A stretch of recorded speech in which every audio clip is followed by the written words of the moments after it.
সকাল বন্ধুরা, কেমন আছো তোমরা সবাই? আশা করছি সবাই ভালো আছো, সুস্থ আছো, আর আমরাও ভালো আছি। আমার আরও একটা নতুন ব্লগে তোমাদের সবাইকে স্বাগত জানাচ্ছি। তোমরা দেখছো Sangeeta kitchen with happy family. সকাল সকাল প্রাকৃতিক পরিবেশটা দেখতে কিন্তু ভীষণই ভালো লাগে। তো যাই হোক, এই যে ঢ্যাঁড়স গাছগুলো দেখতে পাচ্ছ বড়দির বাড়িতে লাগিয়েছে, আর এখানে কলমি শাকও হয়েছে। তো সকালে কিছু কাজকর্ম শেষ করে লোকেদের জন্য চা বানিয়েছিলাম, তোমাদের দাদাভাইয়ের হাতে দিয়ে দিয়েছি। আর এখন দুধটা গরম করছি, ছেলের জন্য একটু কেলক্স বানাবো।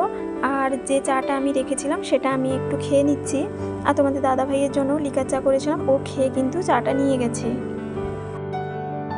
তো দুধটা গরম হয়ে গেছে, এখন ছেলের জন্য একটু কেলক্স বানাচ্ছি। এর মধ্যে কেলক্স দিয়েছি, দুধ গরম দিলাম 1 কাপ, আর একটু মিষ্টি গুঁড়ো দিয়েছি, আর পরিমাণ মতো একটু বর্নভিটা দিচ্ছি। আর ছেলের না বর্নভিটাটা খেতে ভীষণই পছন্দ করে। তো যাই হোক, ও বললো কি আমাকে মাম্মাম একা দাও, আমি একা খাবো। তো তারপরে কিন্তু রান্নাঘরে চলে এসেছি, কিছু সবজি কেটে নিয়েছি, দেখতেই পাচ্ছ কী কী সবজি কেটেছি।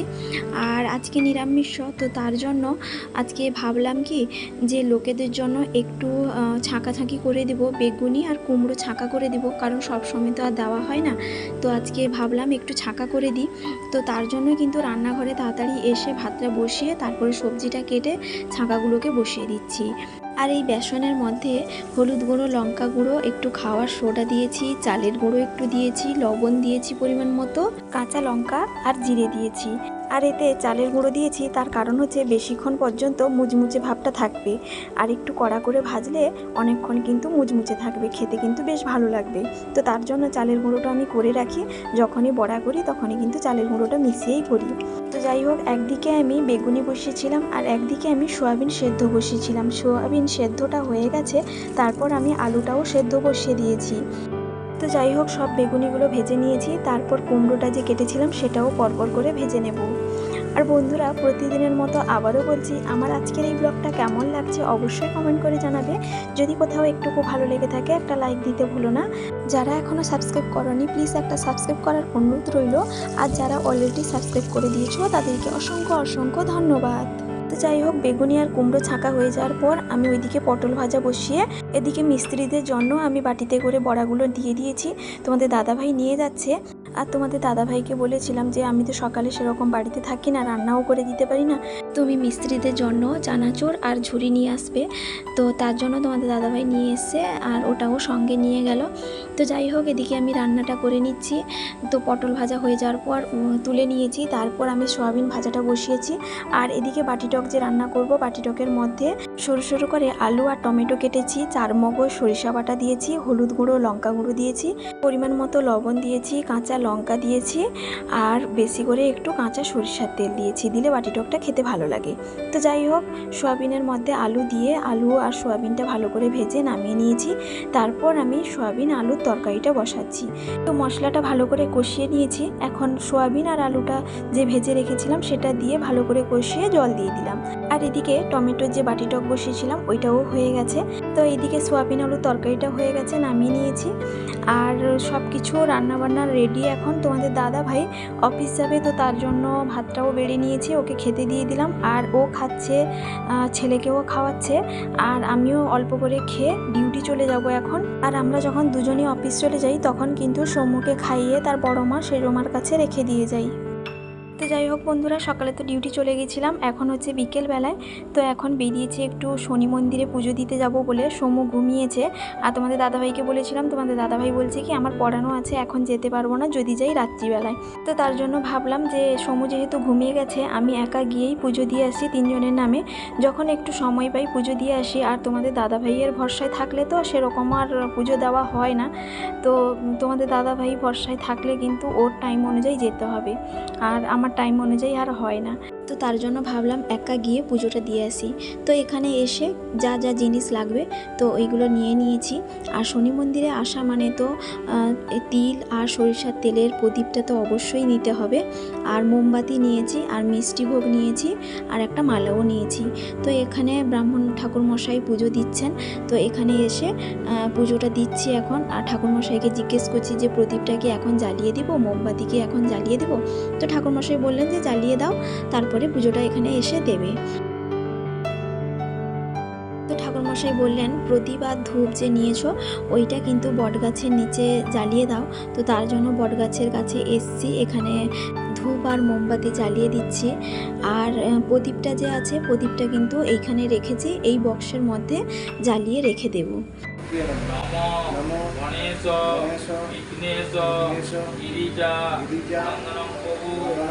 তো শনি দেবতা হচ্ছে ন্যায়ের ঠাকুর।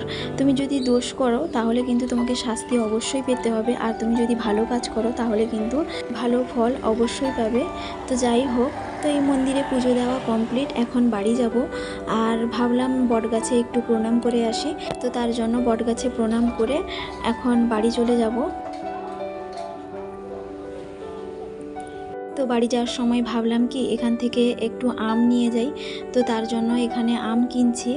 আর এই গরমের সময় আম কার না ভালো লাগে বলো, তো তার জন্য ভাবলাম আমটা নিয়ে যাই। তোমাদের দাদাভাই কয়েকদিন ধরে ব্যস্ততা থাকার জন্য আর নিয়ে যায়নি, তো তার জন্য ভাবলাম এখান থেকে আম কয়েকটা নিয়ে যাই। ভাতের সঙ্গে আমটা খেতে ভীষণই ভালো লাগে, তো তার জন্য নিচ্ছি।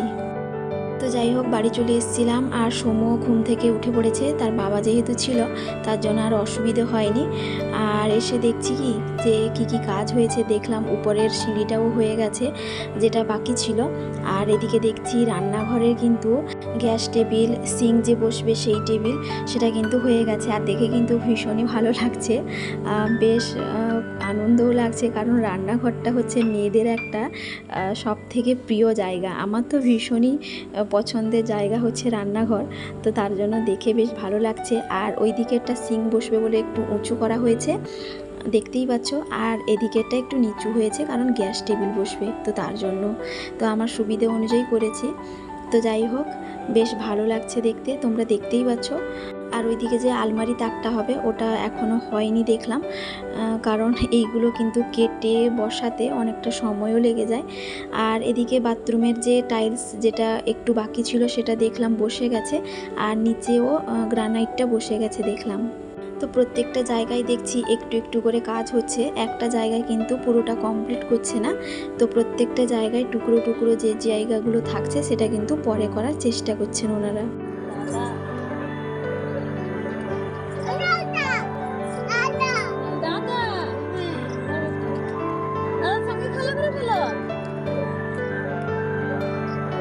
চুল কোথায়?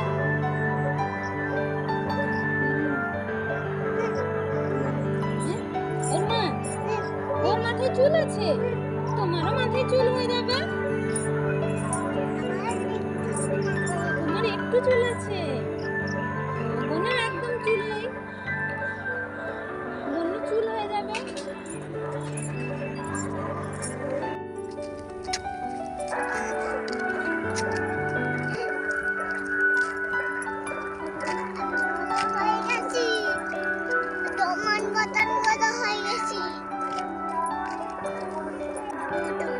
বনুর মতো বড় হয়ে গেছো?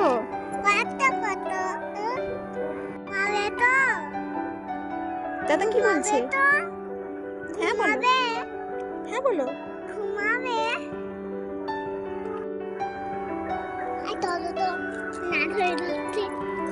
রাত হয়ে যাচ্ছে, ও রাত হয়ে যাচ্ছে।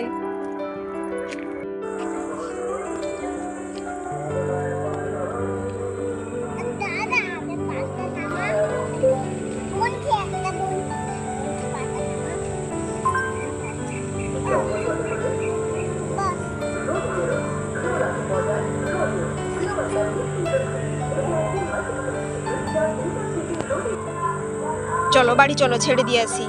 তো বিকেলবেলায় তো দেখলে তার বনুর সঙ্গে সৌম্য কিন্তু অনেকটা সময় কাটালো, আর ওর বনু কিন্তু ওকেও ছাড়তে চায় না, আর ও তার বনুকে পেলেও ছাড়তে চায় না।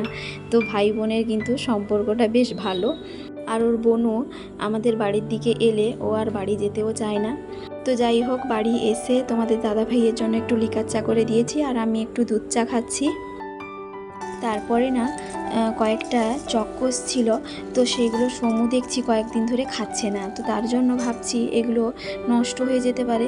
তো তাই ভাবলাম মিক্সিতে একটু গুঁড়ো করে দুধের সঙ্গে দিয়ে দিলে না ও খেয়ে নিতে পারবে, আর খেতেও ভীষণই ভালো লাগে ওটা।